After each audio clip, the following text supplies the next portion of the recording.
आता तू म्हणशील, पण माझं नशीबच खराब आहे स्वामी. मी कधीच कोणाचं नशीब खराब करत नसतो. त्यामुळे तुझी मानसिकता खराब आहे. तू जेव्हा चालायला लागलास ना, तेव्हा क्षणार्धात चालू लागलास का? नाही ना? अरे असंख्य वेळा पडलास, पण तरी सतत उठून उभा राहिलास.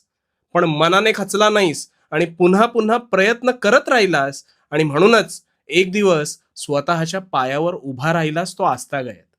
आता विचार कर, जसं आता पुन्हा एकदा गोष्ट साकारायला घाबरतोस, तसाच तेव्हा घाबरला असतास तर चालायला शिकला असतास का?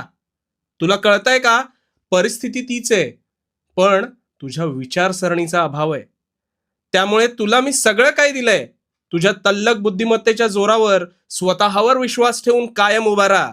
पडशील, पण नक्की सावरशील. कारण कारण भिवू नकोस.